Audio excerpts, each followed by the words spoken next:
범사에 헤아려 좋은 것을 취하고 악은 어떤 모양이라도 버리라. 아멘.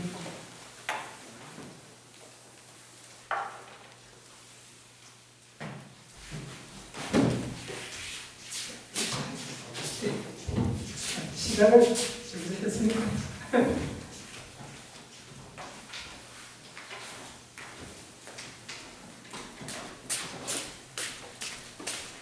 다시 한번 기도합시다.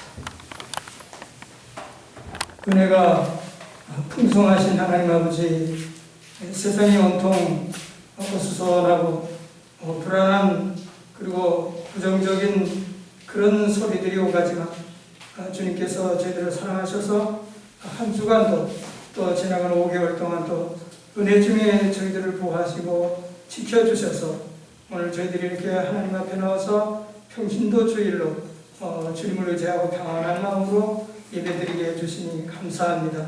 이 예배를 통해서 하나님 영광 받아 주옵소서. 예수님의 이름으로 기도합니다. 아멘. 아멘. 사회평신도 주일을 해마다 지키는 그 행사인데 마이크 다른 분인데 안 쓰죠?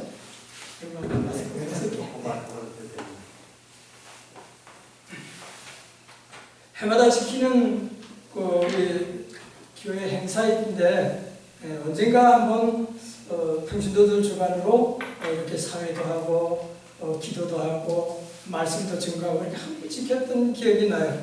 근데 올해도 이번에 평신도국에서 이렇게 한번 해보자 이렇게 결정이 돼가지고 아마 전국 우리 감리교에서도 오늘 평신도들이 주일 예배를 인도하실 거예요.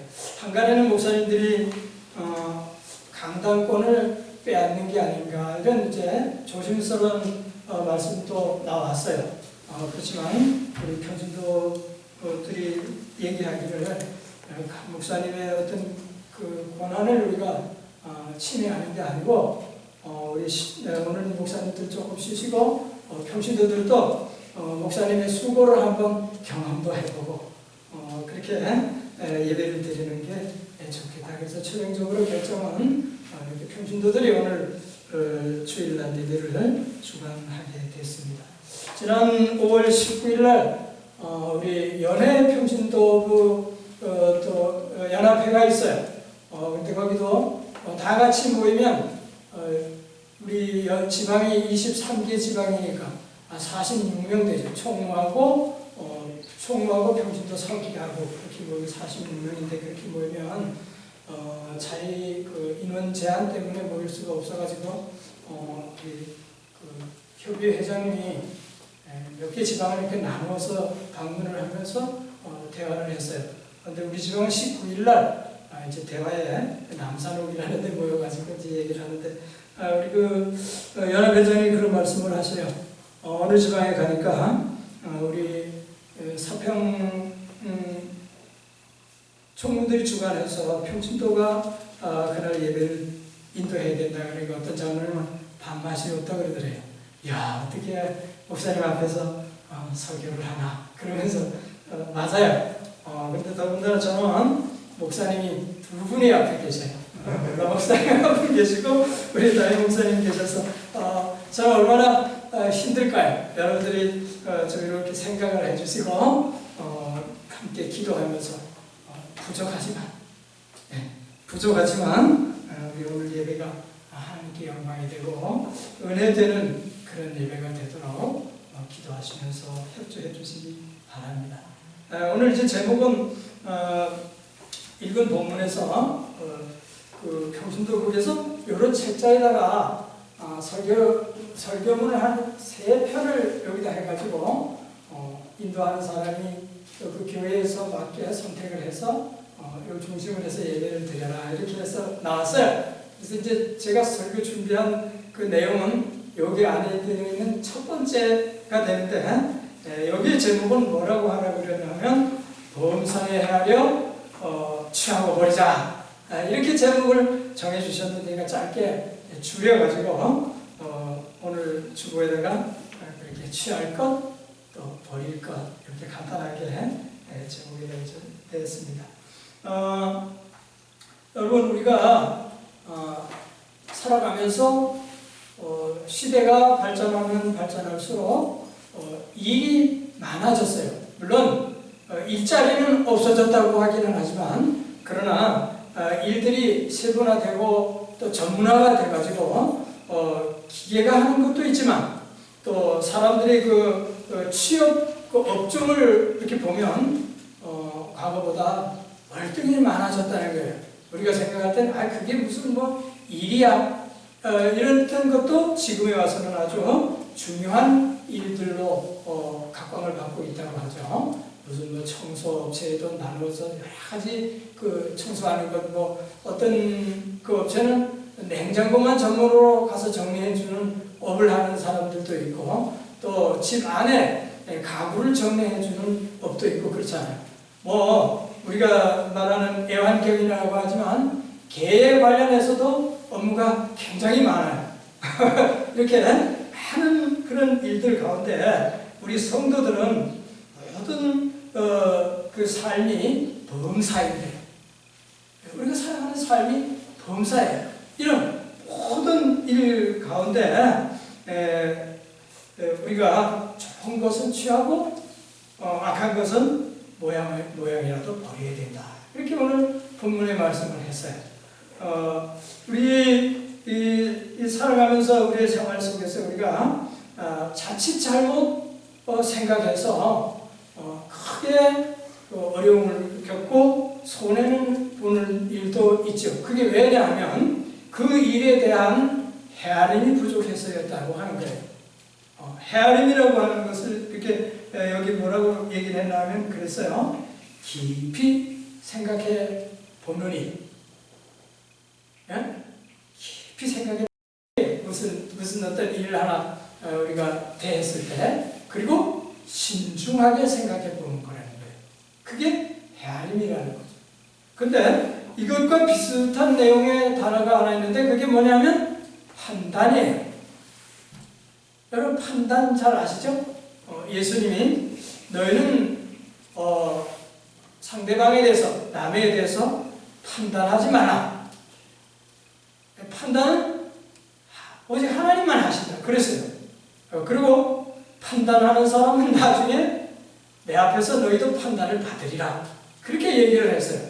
근데 그 판단하고 헤아림하고 비슷해요.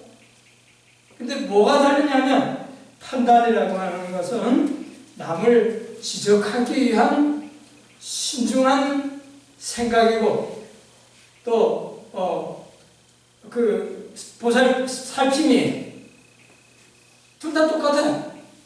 그런데 판단이라고 하는 건 지적하기 위한 목적이 그 안에 있어요. 왜? 이런 것을 왜 잘못하냐? 이렇게 지적해 주기 위한 목적이 그에 깔려 있고요. 헤아림이라고 하는 것은 똑같은 그 사람에 대한 깊은 생각이고 신중하게 생각하는 일은 똑같아요. 그런데 우리가 그걸 대하는 태도가 뭐냐면 그럴 수도 있겠구나. 또 그 사람의 그 일을 통해서 나는 어떤가? 이렇게 이제 자신도 살피고 상대방에 대한 이해도 한번 해보고 그게 헤아림이라고 한다는 거예요. 똑같은 단어예요. 똑같은 내용이에요. 단어는 틀리지만 그래서 우리 성도들은 같은 일이지만 우리는 남을 판단할 게 아니고 비판할 게 아니고 헤아려서 그럴 수도 있겠구나.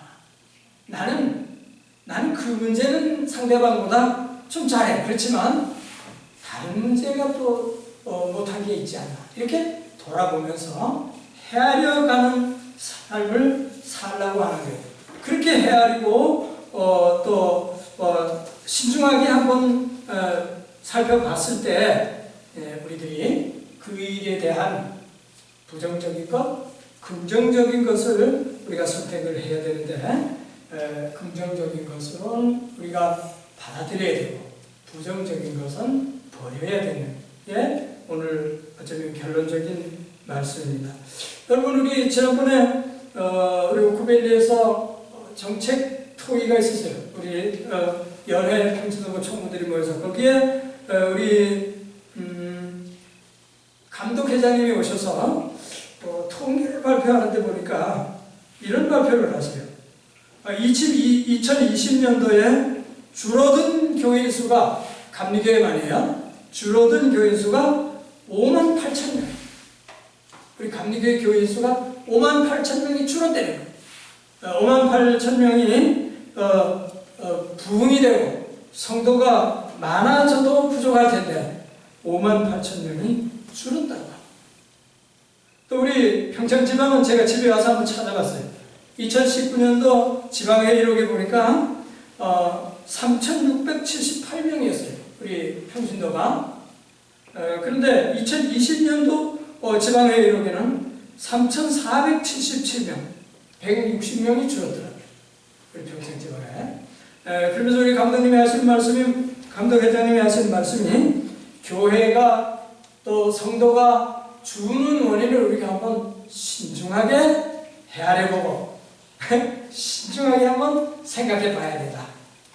거기서 그 회장님의 결론은 그거였어요. 잘 헤아리고 신중하게 상대방을 생각하는 교회는 지금도 부흥이 된다는 거예요. 성도들의 사정과 또 이방인들의 사정과 이런 것들을 잘 파악을 하고 관찰을 해서 그렇다고 해서 우리가 하나님의 말씀을 저버리는 게 아니고 말씀 안에서, 신앙 안에서 그분을 잘 헤아려서 그분들의 그 어려움을 좀 같이 해주고 좀 이렇게 다정다감하고 그런 교회는 부흥이 되지만, 그렇지 않고 그냥 옛날에 했던 방식으로 그냥 그대로 나가고 말씀도 그런 스타일로 증거되는 교회는 부흥이 잘 안 된다. 그렇게 말씀을 하세요. 저도 동감이에요. 예수님이 바리새인들과 또 율법학자들을 책망할 때 보면 예수님께서는 가난한 자, 또 고아, 과부 그런 사람들의 마음을 아주 깊이 헤아려 주셨어요. 그렇죠? 예수님은 그렇게 하셨어요. 배고파 하니까 율법엔 좀 어긋나도 밀리사 좀 훑어먹는 것도 다 이렇게 이해해 주시고, 그런 예수님의 깊은 헤아림과 그 예수님의 따뜻한 마음에는 많은 군중들이 모여다녔잖아요. 따라다녔어요, 예수님.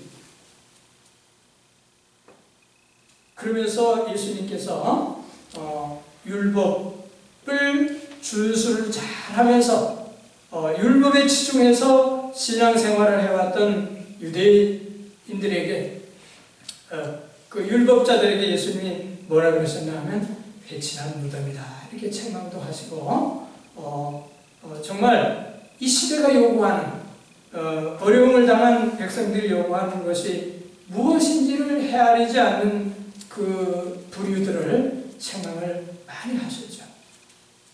오늘 우리 감리교회는 교리와 장정이라는 게 있고, 우리 장로교회는 헌법이라는 그게 있어요.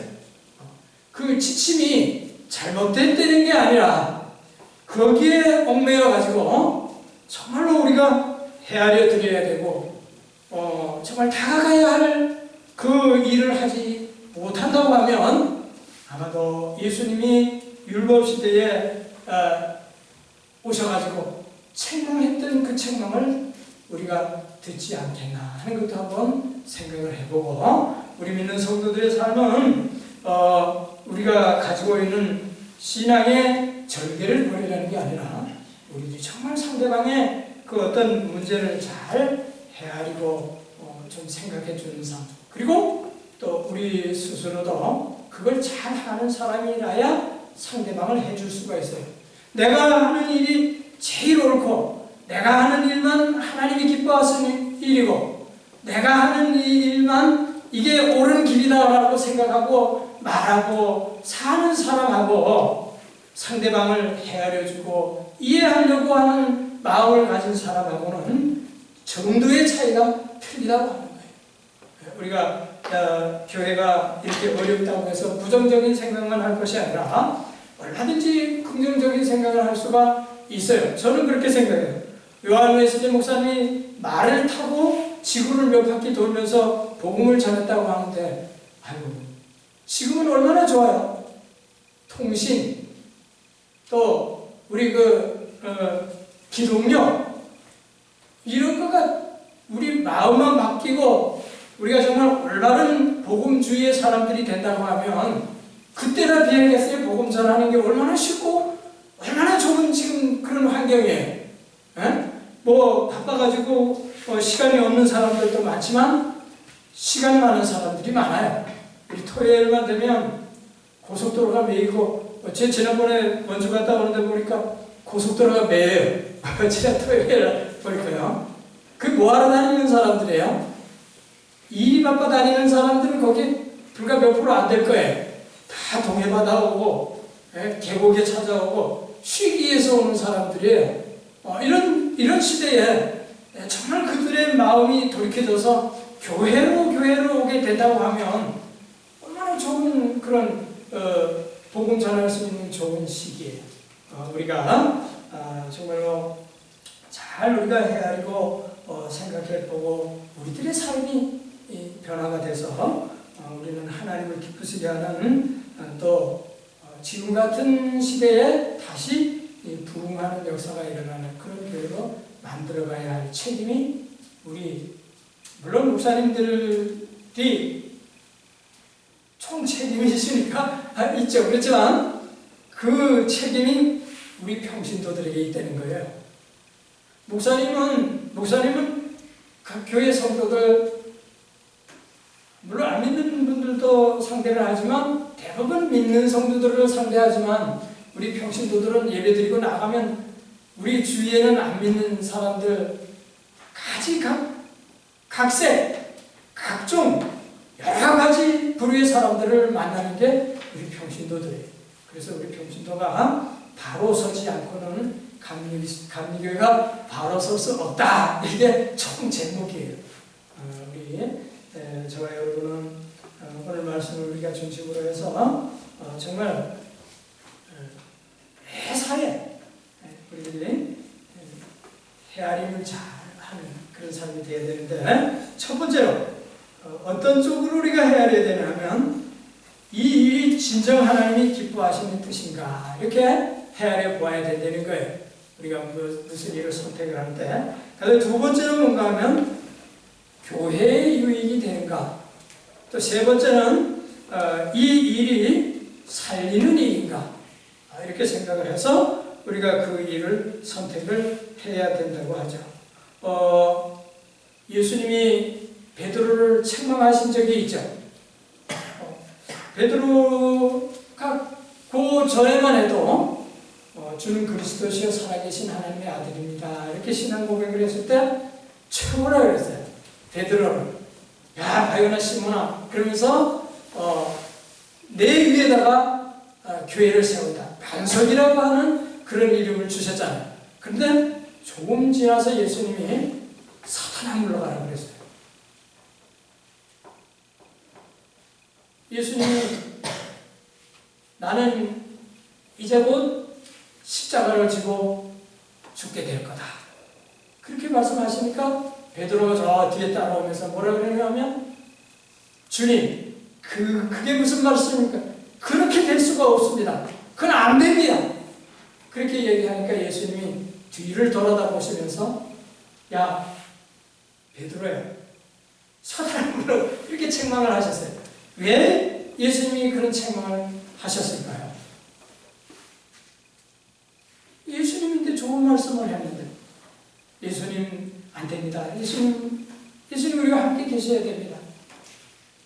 그건 안 됩니다. 이렇게 얘기를 하면 예수님이 참도 몰라서 그렇지만 이거는 내가 이게 하나님의 뜻이니까 이거는 이 길은 내가 가야 돼, 이렇게 이해를 시켜주시지 않고 사탄아 물러가라고 그랬어요. 거기에는 중요한 게 하나 있어요. 베드로가 왜 예수님 돌아가시면 안 됩니다 이랬냐는 거예요. 말은 그렇게 하지만 그 속에 뭐가 있었냐는 거예요. 야, 예수님이 나를 우리 여기 12명 중에 최고라 그랬으니까, 예수님이 이제 로마를 통일을 시켜가지고 예수님께서 그 나라의 수장이 되면 나는 이 중에서 그래도 제일 높은 거 한 자리 맡겨주시겠지. 그런 그 속셈이 마음속에 있었다고 하는 거죠. 우리가 진정으로 하나님이 기뻐하시느니, 진정으로 교회의 유익이 되는 것, 진정으로 살리는 것이라고 하는 것을 우리가 선택을 해야 되는데, 우리 시대는 지식이 발달하고 모든 그 삶의 문화가 발전이 됐지만 상대방을 이해하는 마음은 반대로 줄어드는 거예요. 모두가 다 개인적이에요. 내 중심에 하나님 중심, 교회 중심, 살리는 것, 영원한 것, 이거는 조금 뒤로 미루고 내 중심으로 내가 편리하고 지금 좋으면 되는 것을 선택하는 게 오늘 우리들의 삶이라고 하는 거예요. 그래서 오늘 말씀에 범사에 잘 헤아리라고 하는 것은 여러분 내 중심으로 생각하는 게 아니에요. 깊이 한번 기도하면서 생각해보고 그렇게 경솔하게 내뱉고 선택하고 그러지 말고, 야, 정말 내가 이 길을 가는 게 하나님이 기뻐하십니다. 내가 이 말을 하는 게 하나님이 기뻐하시는 말인가? 교회가 덕이 되는 일인가? 살리는 일인가? 우리가 그걸 깊이 생각을 해서 하나님이 기뻐하시는 쪽으로, 교회의 덕이 되는 쪽으로, 살리는 쪽으로 선택을 하고, 그리고 말씀드릴 것도 없이 두 번째로 그게 아닌 것은 버리라는 거예요. 그걸 버리는데 모양이라도 버리라는 거예요. 실제적인 것 아닌 모양이라도 그런 것은 버려라. 그렇게 말씀을 하셨습니다. 빌립이 나다나엘을 전도해가지고 예수님 앞으로 데리고 왔더니 예수님이 나다나엘에게 뭐라고 그랬어요? 그를 아주 칭찬을 하면서 네가 정말 참 이스라엘이다. 그러니까 이분이 정말로 메시아다. 그런 신앙 고백을 했잖아요. 그러니까 예수님이 또 칭찬을 하셨는데 너는 그것 가지고 나를 그렇게 얘기하냐? 내가 무화과 나무 아래 있을 때부터 내가 알았다. 그렇게 말씀을 하셨어요. 여러분 아시죠? 그런데 거기에는 뭐가 깔려 있었냐? 그때 당시에 나사렛이라고 하는 동네에서는 메시아라고 하는 분이 날 수 있는 위치, 지방이 아니라는 거예요. 그때 당시 모든 그 지식층이나 주위의 사람들이 생각하기를 거기에서 무슨 메시아가 날 수 있겠는가? 그 정도로 뒤처진 마을이었다는 거죠. 그런 지역이었어요.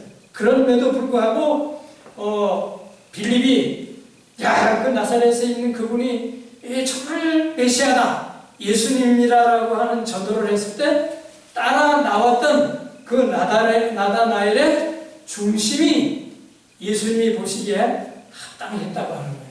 남들은 다 현상만 보고 외적인 것만 보고 그렇게 판단을 하는데 나다나엘은 그게 아니었다고 하는 것을 내 마음속에, 내 속에는 간사한 것이 없도다. 그렇게 칭찬을 해줬어요. 우리들도 하나님 앞에서 정말 나다나엘처럼 우리 속에는 간사한 것이 뭐예요? 나만 생각하고 우리만 생각하고 또 현재만 생각하는 그런 것이 아니라 우리 모두는 하나님 중심이고 교회 중심이고 또 살리는 것. 교회 중심이라고 하는 거에는 여러분 나 아닌 다른 사람이에요. 교회 중심은 나 아닌 다른 사람을 깊이 알고 우리가 신중하게 우리의 삶을 잘 살아서 우리가 어떤 것이 취할 건지 어떤 것이 버릴 건지를 잘 판단해서 오늘 우리 감리교회 교인들 특히 우리 대비교회는 뭐 다른 교회가 없잖아요. 감리교회만 있는데 우리 교회 우리 성도들이 정말 평신도로서의 삶 우리가 모든 일에 있어서 잘 판단하고 잘 헤아려서 판단을 잘 헤아려서 우리가 선택하는 것을 잘 선택해서 여러분 우리 마을이 얼마나 복음의 그 조건이 좋아요. 다른 농촌들은 뭐 자꾸 피폐해져 간다는데 우리 마을은 계속 집을 짓고 들어와요. 이런 시대에 우리가 좀 목사님과 또 우리 평신도들이 잘 협력하고 잘 해서 줄어가는 교회와 교인 수에 우리는 다시 일어나서 다시 살리고 세워가고 부흥시키는 그런 우리 평신도가 되었으면 또 되라고 하는 의미에서 오늘 주신 말씀을 전해드렸습니다. 기도하겠습니다. 하나님 아버지 은혜를 감사합니다. 우리가 이렇게 하나님의 은혜를 받고 주님이 주신 복을 누리면서 살게 된 것을 늘 감사합니다. 하나님 이것도 감사하지만 우리에게는 막중한 책임이 있는데 우리가 사는 삶이 좀 괴롭고 힘들고 고통스러워도 우리의 만나는 우리의 당한 여러 가지 상황과 모든 일들 가운데서 정말로 하나님이 기뻐하시는 일, 예수님이 기뻐하시는 일, 살리는 일이 어떤 것인가를 신중하게 생각해서 잘 선택해서 이 시대에 정말로 하나님이 기뻐하시는 일을 감당해내는 목사님들은 물론이지만 우리 평신도들이 이 역할을 잘 해서 하나님이 기뻐하시는 하나님 나라가 이 땅에 오게 하는 역할을 감당할 수 있도록 도와주옵소서. 예수님의 이름으로 기도드립니다. 아멘. 다 같이 자리에서 일어서 주시기 바랍니다.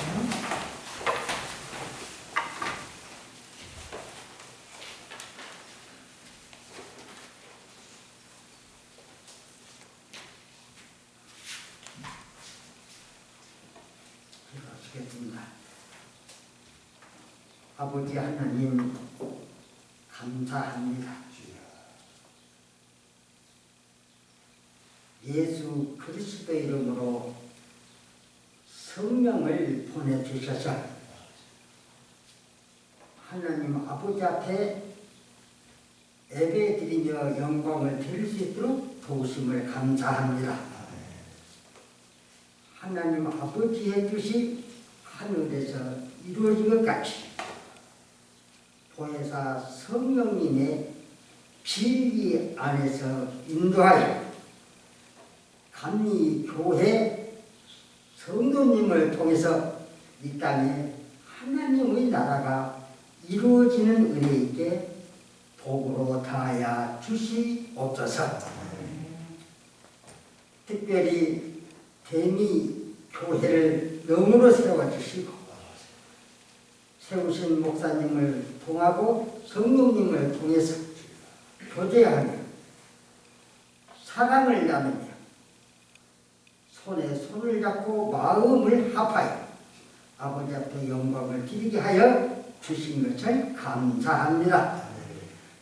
지금은 세상 끝날 때까지 우리를 버리지 아니하시고 함께 하시는 성자 예수 그리스도의 은혜와 무한하신 하나님의 사랑하심과 우리를 진리 가운데로 인도하시는 성령의 감화와 감동하심과 교통하심 이제로부터 영원히 함께 하시기를 간절히 축원하옵나이다. 아멘.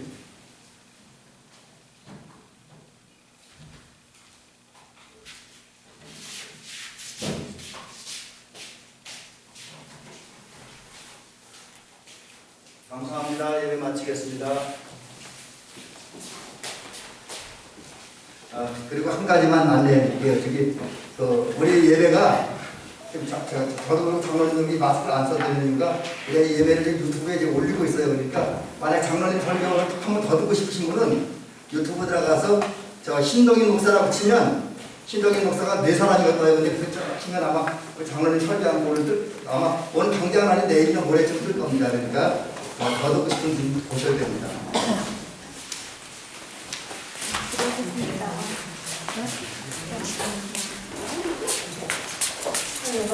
수고하셨습니다. 네,